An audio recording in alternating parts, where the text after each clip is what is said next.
Hi, I'm Sharyn, Education and Youth Librarian with Wyndham City Libraries. Welcome back to Virtual Teen Read Along for Chapter 20 of Tomorrow When the War Began by John Marsden.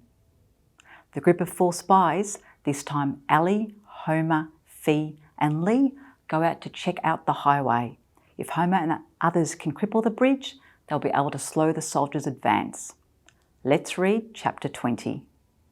Kerr's Blue Star Fuel and Oil Distributors was in Back Street, about 6 blocks from the bridge. Fee and I found it with no trouble, but with much relief. We'd agreed between the two of us that we could have a rest when we got there, and we sure needed one. We'd wheeled those bloody great bikes around about 4 k's, stopping and hiding a dozen times when one or both of us imagined we'd heard a noise or seen a movement. We were pretty twitchy just doing that. I hated to think what we'd be like when the real action started. I was a bit nervous being paired with Fee, I must admit. There was no way I was ever going to be a hero, but at least I was used to doing outdoors, practical things, and I suppose that gives you a bit of confidence. I mean, just the little things at home that I took for granted. Chopping wood, using a chainsaw, driving, riding the horses. Dad still liked using horses for stock work, being a rouseabout, marking lambs and drenching sheep. These were the commonplace routines of my life that I'd never valued a lot. But without my noticing it, they'd given me the habit of doing things without looking over my shoulder every 60 seconds to see if an adult was nodding or shaking his head. Fee had improved heaps in that respect, but she was still kind of hesitant.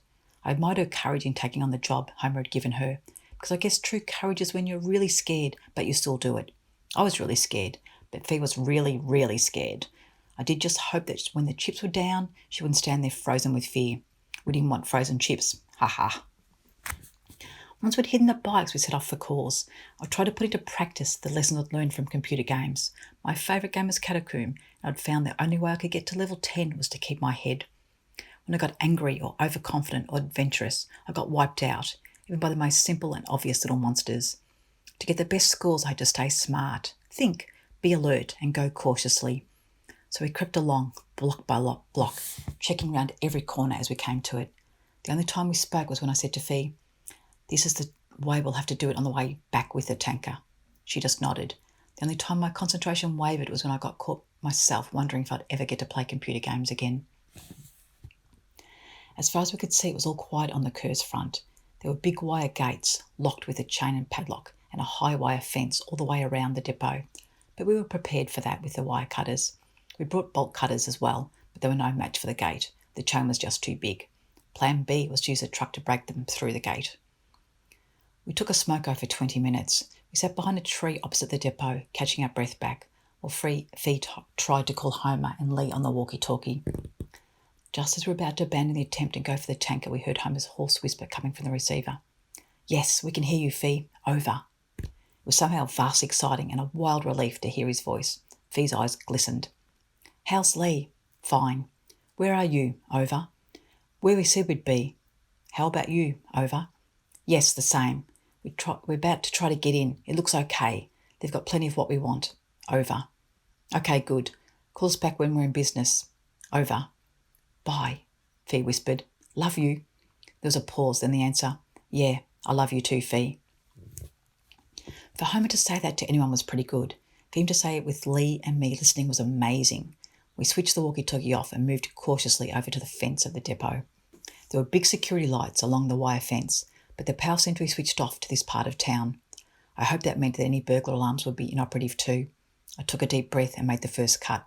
No bells rang, no lights flashed, no sirens howled. I cut again and kept cutting until I made a hole about big enough for a hair. "We'll never get through that," Fee muttered. As she was the size of a rabbit and I'm the size of a Shetland, it was obvious who she meant by we. "We'll have to," I said. "It makes me nervous standing here. It's too exposed. Come on." Fee put one leg through, then gracefully twisted her potty after it and followed with her other leg. All those ballet lessons were good for something, I thought, enviously.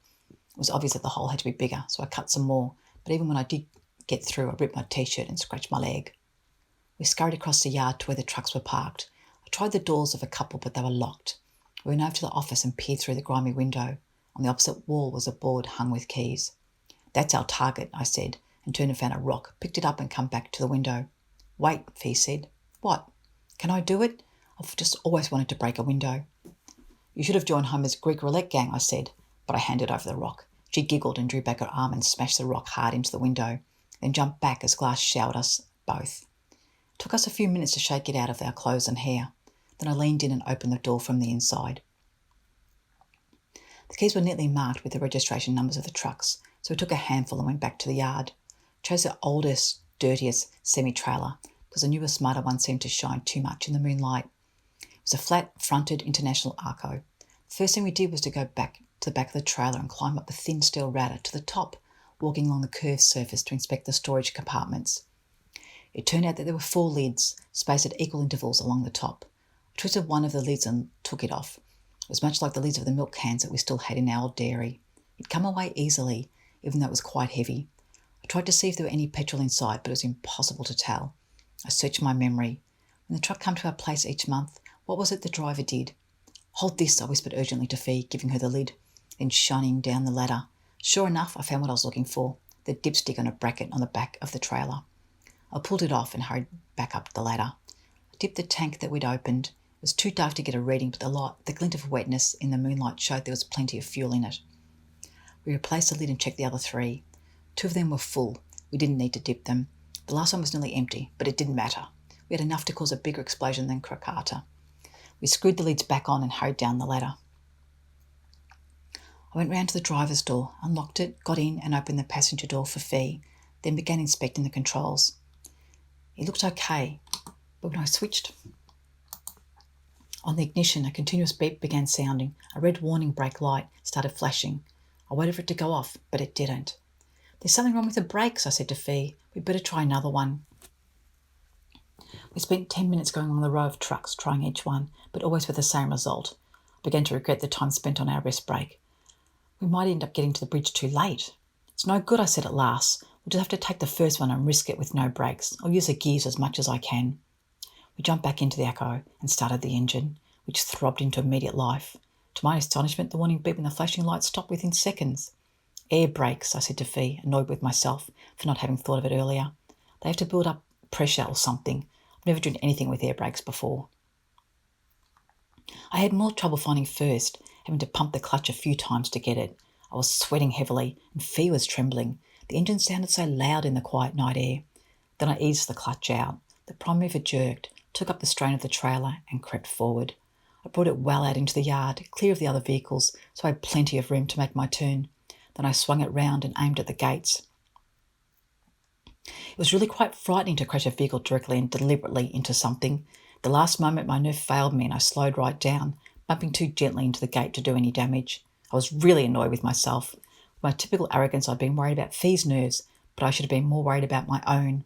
I cursed, nearly destroyed the gearbox trying to find reverse, found it, and was startled by the loud warning beeps that immediately began at the back of the vehicle. It seemed like this truck beeped at any excuse. In my impatience, I then backed up too fast. The trailer slewed and hit a stanchion, nearly jackknifing. Phil went white and grabbed the back of the seat. "Ali," she said, "it's petrol in the back, not water." "I know, I'm sorry," I said. This time I rolled it smoothly and firmly into the grates, which strained for a moment, then sprang open like a bursting dam. I gave Fee a quick grin and made another wide turn to get onto the street without hitting anything. The trailer followed beautifully. To keep the noise down, I put the gear stick into neutral and coasted down to a clump of trees, parking under them.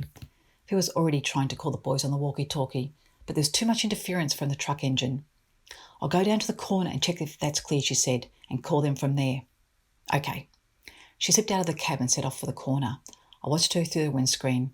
I always admired so much about Fee, but now it was her courage I was admiring instead of her grace and beauty.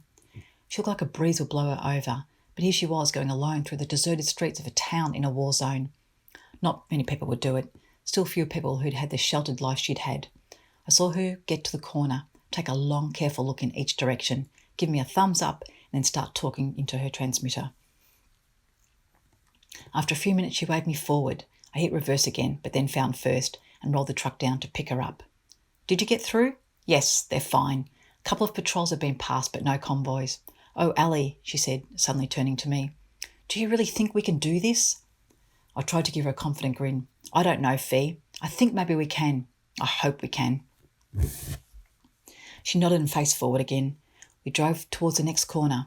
"I'll walk from here on," she said, "and I'll call you from each corner. It'll be just as quick. Turn the engine off while you're waiting each time, though, do you think? It's pretty noisy."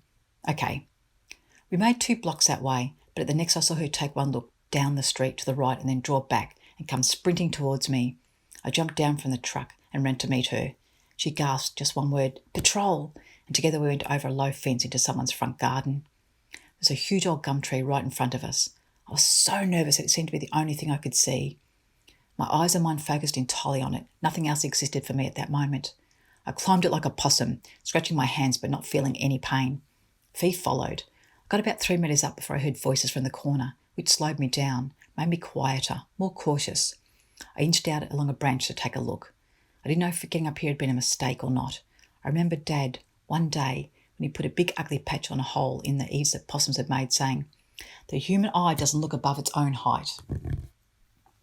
At this moment in my life, I sure hoped he was right. The trouble was that if they'd see us, we'd be not like possums up a tree, but like rats up a drain pipe. There was no escape from here. We waited and watched. The voices continued for a while. Then we heard them grow in volume as they turned towards us. I felt intense disappointment. This marked the end of our grand plan. It could mark the end of us too, because once they saw the tanker, their first reaction would be to seal off the area and search it. I was surprised they hadn't seen it already. They'd stopped talking now, but I could hear the scuffle of their boots. My mind was racing, too many thoughts going through it too quickly. I tried to grab one of them to see if it might be of any use in any way, suggesting a way out of here. But I was panicking too much to get a grip on anything except the tree.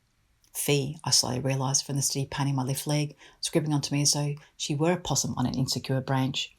She had her talons dug in so hard that I was sure I'd end up with bruises.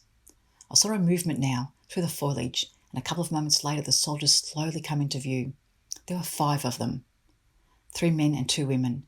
One of the men was quite old, at least 40, but the other 2 looked about 16. The women were maybe 20. They were dawdling along, 2 on the footpath and 3 on the road itself. They stopped talking to each other and were just gazing around as they walked, or looking down at the ground. They didn't look very military. I guess they were the conscripts. The tanker was on the other side of the road, about 50 metres from them. I couldn't believe they hadn't seen it yet, and braced myself for the sudden cry of discovery. Fee's fingers had now cut off the circulation in my leg. It was only a matter of time before my whole limb, from the shin down, dropped off into the garden below.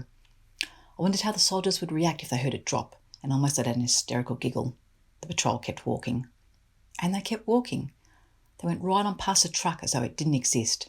It wasn't until they were 100 metres past and Fee and I were out of our tree and peering at the distant dark backs that we allowed ourselves to believe that we were safe.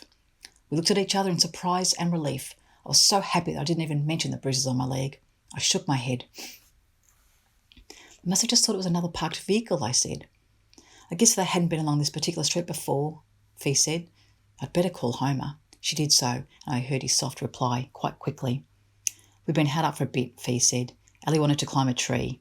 We'll get underway again in about 5 minutes. We're 3 blocks away. Over. There was a snort from the receiver, not of static either, before she signed off. We waited nearly 10 minutes to be safe. Then I turned the key and heard the shrill beep of the brake warning before the engine rumbled into life again. We made 2 more blocks when Fee signalled me from the last corner. I switched the engine off and tried coasting silently downward towards her. That was a big mistake. The brake warning began beeping and flashing redly at me again, and I realised I wouldn't have any brakes. A moment later the steering wheel gave a shudder and locked itself into position, so I didn't have any steering either. I tried for a gear to clutch start it, but missed the one I wanted, and only got a crunching sound that set my teeth on edge. The truck lurched over the gutter and began to veer further and further left, aiming for a row of fences. I remembered Fee's warning, "That's petrol in the back, not water," and felt very sick. I grabbed at the ignition key, turned it and got nothing, turned it again, and, with the fences now just metres away, got the beautiful sound of the beautiful engine. I swung the wheel. "Not too hard, you'll jackknife." That was my voice. The trailer sideswiped something, a row of somethings, fences or small trees or both. Nearly sideswiped Fee, then jutted to a halt just a metre from the corner. I switched off the ignition, then put on the handbrake, wondering what would have happened if I'd thought of doing that before. I leaned back in the seat panting, my mouth open to get air into my tight, aching throat. Fee jumped into the cabin. "Gosh, what happened?" she asked. I shook my head. I think I just failed my driving test. Our plan had been to park further across, behind some trees in the picnic area.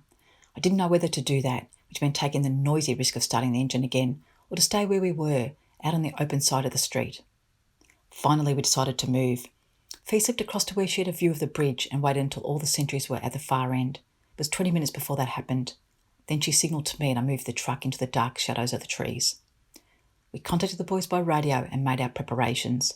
We climbed the ladder to the top of the tanker again and loosened the lids of the 4 tanks. Then we fed the rope into one tank until it was submerged, all but the end of it, which we tied into a safety handle beside the lid. We climbed down again. Now there was nothing to do but wait. They are almost seen by soldiers and are lucky to have not been noticed. Ali is worried that Fiona's inexperience could get them captured. Fiona admits she loves Homer, and this suggests that love and emotion can't be avoided, even during war. Why is Ali nervous about being paired with Fee? Join me again in the next episode for Chapter 21 of Tomorrow When the War Began.